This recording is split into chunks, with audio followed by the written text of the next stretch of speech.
जब रिश्तों के सच और झूठ के बीच खड़ी हो एक लड़की और उसके फैसले से कई जिंदगियां बदलने वाली हों, तब शुरू होती है एक ऐसी कहानी जहां भरोसा, दर्द और हिम्मत की असली परीक्षा होती है। ईशा ने आखिरकार सूरज को बता दिया कि वह आकाश से तलाक लेना चाहती है, और यह सुनकर सूरज कुछ पल के लिए खामोश हो जाता है, क्योंकि वह समझ नहीं पाता कि हालात इतने बिगड़ कैसे गए। उसी बीच ईशा सूरज की हाल ही में मिली सफलता से खुश होकर अपनी दोस्त माहिका के साथ घर पर जश्न मना रही होती है। दोनों नाचती हैं, हंसती हैं और भगवान से प्रार्थना करती हैं कि सूरज को जिंदगी में और ऊंचाइयां मिले। लेकिन तभी दरवाजे पर जोर से दस्तक होती है और माहौल अचानक बदल जाता है।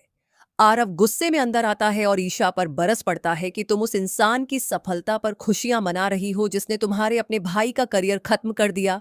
यह सुनकर ईशा सन्न रह जाती है और पूरे भरोसे के साथ कहती है कि सूरज ऐसा कभी नहीं कर सकता। तब आरव सच्चाई बताता है कि कैसे पेन ड्राइव देर से मिलने की वजह से सूरज सिर्फ अपनी प्रेजेंटेशन दे पाया और उसकी बारी ही नहीं आई। मीटिंग खत्म हो गई और मंत्री जी चले गए, जिससे उसका मौका छिन गया। आरव का गुस्सा सातवें आसमान पर होता है और वह सूरज को दोष देता है।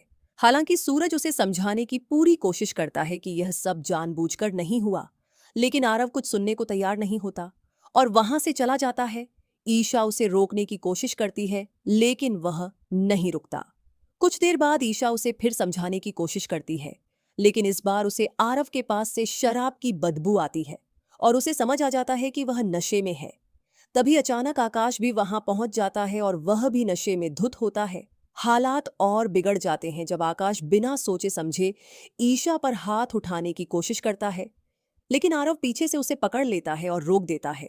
इसी अफरा तफरी के बीच ईशा के दिमाग में एक बड़ा फैसला जन्म लेता है।